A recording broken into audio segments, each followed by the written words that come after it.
যাচ্ছে না, সেটা যেই হোক, নকল হোক আর সাররা হোক, তাদের টাকার অভাব নাই। আমরা যদি প্রেস ক্লাবে কোনো কারণে ভাইদেরকে চা খাওয়ার জন্য 5 টাকা দিয়ে থাকি, আমার যারা আমাদের গোপনে 100 টাকা চলে আসে তাদের কাছে বিপক্ষে কাজ করার জন্য। আমরা 19 সালে এই সনের বিবৃতি এই কারণে জন্য আমরা রেজাল্ট পেয়েছি, আমি কাউকে ছোট করবো না, কারো বদনাম করবো না। 19 সালে জাতীয় ঢাকা প্রেস ক্লাব 50 লক্ষ টাকা দিয়েছিল যাতে মিডিয়ার প্রকাশ না হয়। সেই লোকজনই তো আছে, কি হতে পারে আপনারা বুঝেন। তাই আপনাদেরকে বলবো, আপনারা ঐক্যবদ্ধ থাকবেন।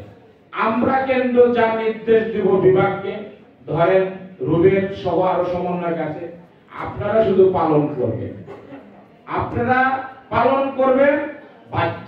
এই চিঠিটা আপনারা বাধ্য করে নিয়েছেন নাকি এমনি নিয়েছে? তাহলে জাতীয়করণ কেন হবে না? জাতীয়করণ এটা আমাদের একটা ন্যায্য অধিকার না। এটা মন্ত্রণালয় থেকে সারা বাংলাদেশে যতগুলো মন্ত্রণালয় আছে, গোয়েন্দা সংস্থা আছে, সকল কিছু বিবেচনা করে দিয়েছে, এটা তাদের ন্যায্য অধিকার পাবে। এখানে জাতীয়করণ দিলে তাহলে সরকারের কোনো ক্ষতি নাই, বরং আরো রাজস্ব বাড়বে, অন্যায় কম হবে, এই অধিদপ্তর এই মন্ত্রণালয় আরো সুসংগঠিত এবং একটা শৃঙ্খলার মধ্যে আসবে। তাহলে কেন দেবে না? কিন্তু সেটা হলো মাঠে থাকতে হবে। আমরা কিন্তু আন্দোলন কর্মসূচি বন্ধ করি নাই, আমরা করেছি 3 মাসের জন্য একটা আলটিমেটাম দিয়েছি। তাই ভাই বন্ধুরা, আমরা আন্দোলন বন্ধ করি নাই, আন্দোলন চলমান। আমাদের দাবি না আদায় হওয়া পর্যন্ত আপনারা যদি আমাদের পিছে থাকেন, আমরা কেন্দ্রীয় কমিটি আমরা কখনো পিছপা হব না।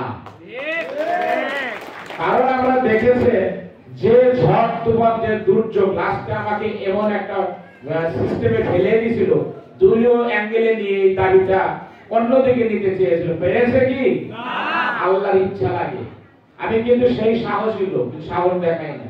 কেননা আমাকে নিয়ে যাবে, আমি যখন মনে করি আমাকে অ্যারেস্ট করবে, ক্ষতি হবে, আমি অ্যারেস্ট হতে চাই না। আর যখন থেকে অ্যারেস্ট করলে কোনো ক্ষতি নাই, তখন আমি অ্যারেস্ট হতে চাই। আমি অনেক সময় সবসময় বেশিক্ষণ থাকি না। এটা কিন্তু অ্যারেস্ট বা অন্য ভয়ের কোনো কারণ নাই। আমি জানি যে এই দাবিগুলোর পিছনে কিছু বিষয় আছে, আপনি লবিং করতে হবে, মন্ত্রণালয় যেতে হবে, মেসেজ বিভিন্ন জায়গায় দিতে হবে। মাঠ থেকে তো সবসময় মিডিয়া কভারেজ করে না, কারণ মিডিয়া ভাইরা, সব মিডিয়া ভাইরা আসলে ওইভাবে আমাদের সাথে আন্তরিক না। আমরা যাদেরকে ডাকি শুধু তারা আসে। তাহলে এই মেসেজগুলো মন্ত্রণালয় কিভাবে যাবে, উন্নত পত্রিকা কেমনে যাবে, আর প্রধান উপদেষ্টার কাছে কেমনে যাবে? যাবে? যায় না। আসলে আমরা সচিবালয়ে বসে বসে থেকে দেখেছি, ওই সচিবালয় মানে কি, মনে হয় পাহাড়ের মধ্যে বসে আছে, কোনো লোকজন নাই, কি হচ্ছে তাও বোঝা যায় না। তাহলে কেমনে জানবে? এই জন্য আমাদের মন্ত্রণালয়ের ভাই বন্ধুরা বলেছিলেন, স্যারেরা বলেছিলেন মিডিয়া বেশি কভারেজ করে, কিন্তু আমরা পাই নাই। শুধু না, অর্থনৈতিক কারণেও আছে, আর কিছু বিষয় আছে, ওনাকে ডাকলে পাওয়া যায় না, শিডিউল লাগে, কত প্রতিবন্ধকতা। আমরা যদি প্রতিদিনই যদি আমাদের এই পত্রিকার ফার্স্ট পেজে যদি আসতো, মিডিয়া যদি ফিতা থাকতো, এই ইলেকট্রিক মিডিয়া গুলা যদি প্রতিদিনই একটা নিউজ থাকতো, তাহলে কিন্তু আমরা আগে এই বিষয়টা ভেবে যেত, অন্য কিছু হতো না। আমরা যতই আন্দোলন যাই করেন, প্রাথমিক এই কাগজই পাবেন, অন্য কিছু পাবেন না। আপনারা এটা স্টাডি করে দেখেন, যত কিছু করেন, যেভাবেই হয়, আপনি প্রাথমিক এটা ছাড়া কিছু পাবেন, এটাই নিয়ম। তাহলে আমরা এই কাগজটা আরো আগে পাইতে পারতাম, যদি আমরা ওইভাবে মিডিয়া কভারেজ করতে পারতাম। আমার প্রশ্নটা হলো, আমি আপনাদের এখানে ফুল, শুভেচ্ছা, চেহারা আমি এই জন্য আসতে নাই, কারণ আমি অনেক কিছু যুদ্ধ করেছি, অনেক কিছু অর্জন করেছি, তা কিন্তু নয়। আমি আসলে এসেছি সংগঠনকে সুসজ্জিত করতে। আর আমার কিছু বিষয় আছে, সেটা হলো আমি মিটিং এর একজন সদস্য, ওই কমিটি, ওই মিটিং এ আমার কিছু প্রতিবেদনের বিষয় আছে। সেই বিষয়টা আসলে আপনাদেরকে রুবেল ভাই, এই মাসুদ ভাই, আমার ছেলেরা কিভাবে বললো, সেটা একটা বিষয় আছে। আর অনেকে মনে করে সভাপতি সাহেব বললে একটু গুরুত্ব বেশি দেন, এটাও একটা বিষয় আছে। আমরা কিছু তথ্য আছে, যেমন আপনার কিছু তথ্য চেয়েছি, তথ্যগুলো বলতে আসলে এটা লাগে। অনেকে মন্তব্য করেছেন যে আইনের অভিযোগ থাকে, হ্যাঁ অবশ্যই আছে। এখন কি এই 1-2 বছরের তথ্য আছে? অবশ্যই না। এটা আপনার 21 সালের সম্ভবত। তো 21 সালে যদি সব তথ্য থাকে, আজকে হলো কত? 24। তাহলে 3 বছরে নকলের মারা যায় নাই, নকলের পদোন্নতি পায় নাই, অনেকে চাকরি করছে না। তাহলে কি লেটেস্ট আমাদের এই তথ্যগুলো যদি কমিটি হয়েছে, তথ্যগুলো অর্থ মন্ত্রণালয়, জনপ্রশাসন মন্ত্রণালয় যাবে, নট অনলি আমাদের মাদার ইউনিভার্সিটি, আমাদের মন্ত্রণালয় শুধু না। তাহলে এই তথ্যগুলো সঠিক হওয়া উচিত। এখন আইজার অফিসে আইআরএস স্যার দিতে চেয়েছেন যে আমার কাছে এই তথ্যগুলো পাবেন স্যার, কিন্তু বলেছে এটা তো সর্বশেষ তত্ত্ব হলো না। তাহলে আপনারা নিজেরা নিজের বিভ্রান্ত ছড়ান কেন? যে নকলমি সেদিন ছড়ান, আপনারা তো যারা বিভ্রান্ত ছড়াচ্ছেন, এটা এই কথাটা আগে বলি, আবার যারা বিরোধিতা করছেন তারা আমাদের এই জায়গায় আর বসতে পারবেন না। কেন বসতে পারবেন না তবু বলে দিই এই মিডিয়ার মাধ্যমে, যারা বিরোধিতা করছে আমরা আন্দোলন করে একটা রেজাল্ট এনেছি, আমরা এই ট্যাক্স স্বীকার করে একটা রেজাল্ট, আর সরকার এটা হাসি মুখে ইচ্ছা করে দিয়ে দেয়, দিয়ে দিলাম কিছু হবে না। তাহলে আমরা যদি 47 দিন আন্দোলন করে এই কাগজ পেয়ে থাকি, আপনি বিরোধিতা করলে সচিব পর্যন্ত বসবে, আর বসবে না আমার ধারণা। আর আপনি বললে সচিব শুনবে? আন্দোলন করেছিলেন, আন্দোলন তুমি বাঞ্ছন করতে পারো নাই, শুনবে?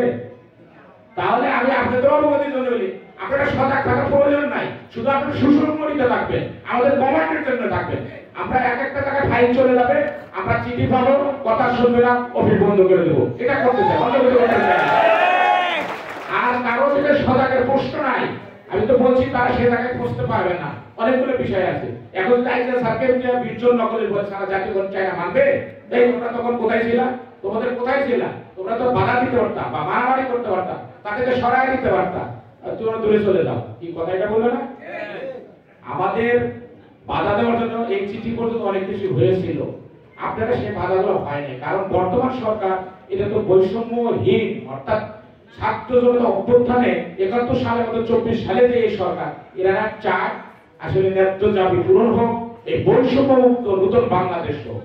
এজন্যই আপনারা ঢাকা কমপ্লেক্স গিয়েছেন, বিরোধীরা জিয়ার স্যারকে বলেছে এটা পিটায় সরায় দেন, সাবরেস্টারকে বলছে এদেরকে সরায় দেন, পুলিশ দেন। তারা কি বলেছে জানেন? জেলা রেজিস্ট্রেশন বলেছে, তারা তো কিছু করে নাই, তারা তো কোনো ভাঙচুর করে নাই। আর সর্বোপরি কথা হলো ঊর্ধ্বতন কর্তৃপক্ষের কোনো আদেশ নাই, নির্দেশ নাই, আমি কিভাবে এগুলো সরাবো? আইসা স্যার একই কথা যে আমাদের বিরুদ্ধে অ্যাকশন নেবে, ঊর্ধ্বতন কর্তৃপক্ষের আদেশ নাই। সচিব স্যারের একই কথা, উপরের কোনো আদেশ নির্দেশ নাই, আমি কি করব? এখন বলতে গেলে উপদেষ্টা স্যারও বলবে আমারও উপরে নির্দেশ নাই, কারণ আমরা কোনো জায়গায় বাদ দিই না, খালি আইন উপদেষ্টাকে ধরি নাই, প্রধান উপদেষ্টা করেছি, আমরা বসে নাই। অর্থাৎ সর্বোচ্চ জায়গায় বাংলাদেশে এমন কোন গোয়েন্দা সংস্থা, ঢাকা মানে সব সংস্থা, এমন কোন সংস্থা নাই আমাদের প্লাস রিপোর্ট করেছে, এবং তারা চাচ্ছে এই জাতীয়করণ তাদের হয়ে যাক, তারা চেষ্টা করেছে। কত গোয়েন্দা সংস্থা বলছে আমার ভাই আছে, আমার ভাগ্নি আছে, আমার ভাতিজি আছে, ভাতিজা আছে, ভাই আমিও চেষ্টা করছি, আমিও চাই। তাহলে আমাদের এই দাবি ব্যর্থ হওয়ার সুযোগটা নাই, তবে আমাদের ঐক্যবদ্ধ থাকতে হবে, বিগত দিনের কথা বাদ দেন। আমরা তো ইচ্ছা করে যে চাপে পড়েছি, আমি রবি সুইচ মোবাইলে সুইচ বন্ধ করে দিয়ে শেষ হয়ে যেত, কিন্তু আপনাকে বিশ্বাস রাখতে হবে, নেতা নেত্রী বিশ্বাস না রাখলে হবে না। আমরা জীবন দিতে বসছি, আসলে বিষয়টা এরকমই গেছে। এই 50 দিন 46 দিন আসলে এমন ইতিহাস গেছে, আমার আশেপাশে এখানে গোয়েন্দা সংস্থা আছে কিনা জানি না, কমসে কম 10 থেকে 12 জন গোয়েন্দা সংস্থা পাহারা দিত। আমি যাওয়ার সাথে সাথে প্রধান উপদেষ্টা কার্যালয়ে 4 জন এনএসআই, তাই তো হবে, সচিবালয়ের এনএসআই, প্রেস ক্লাবের এনএসআই, গোয়েন্দা সংস্থার নাম শুনে আসলে কি আমার পক্ষে এত চাপ মিলে, শুধুমাত্র আপনাদের দোয়া, আল্লাহর অশেষ রহমত আর আমাদের ইচ্ছায় আমরা আজ পর্যন্ত এখানে আসি, তাছাড়া সম্ভব ছিল না। অতএব আপনারা নিরাশ হওয়ার কিছু নাই, যাত্রা যখন শুরু হয়েছে শেষ পর্যন্ত আপনারা থাকবেন, কালকে হবে না। আমাদের কথা হলো আমরা 14 দিন, আমাদের 19 তারিখের মধ্যে এই কমিটির মেয়াদ যাবে। এর মধ্যে আমাকে বলেছে আপনি আবেদন করার সময় চান, আমরা কি সময় চাবো না? কেন সময় চাবো না?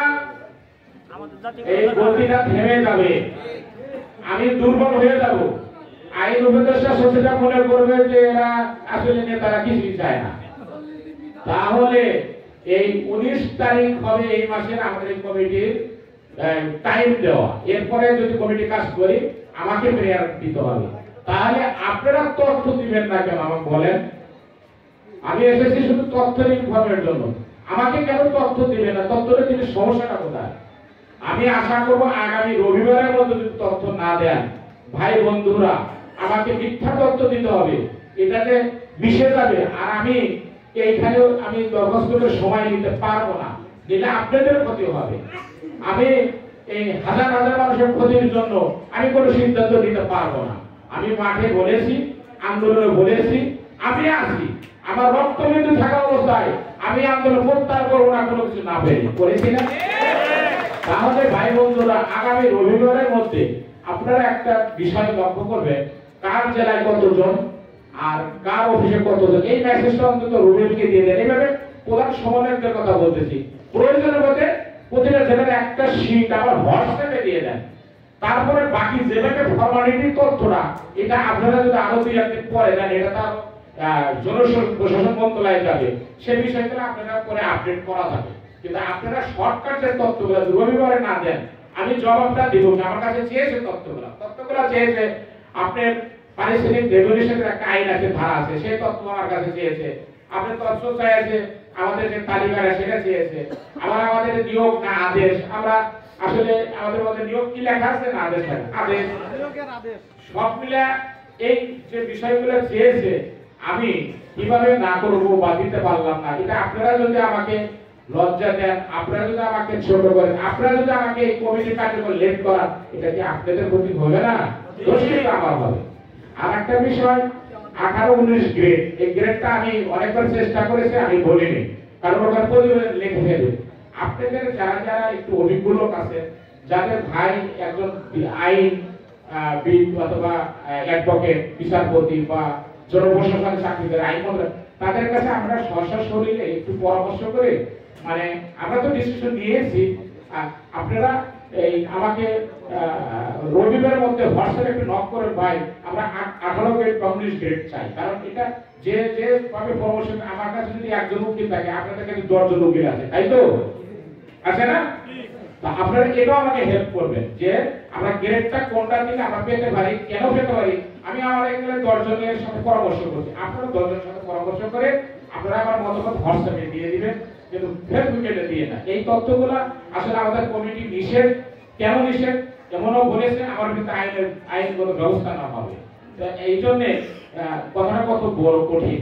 আমরা এই কমিটি কার্যক্রম সর্বশেষ না হওয়ার অনেক কিছু বলতে চাই না, তবে এটুকু বলতে চাই, আপনারা যদি আমার পিছনে থাকেন, ঐক্যবদ্ধ থাকেন, তাহলে দাবি একদম পূরণ হওয়া সম্ভব।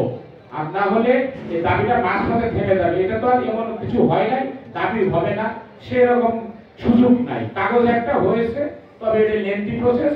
আপনারা যদি আমাকে সার্বিক সহযোগিতা করেন, যেমন আপনারা চাঁদা দেবেন, এতে কোনো মাপ নাই, সেটা আমরা নির্ধারিত করে দিয়েছি।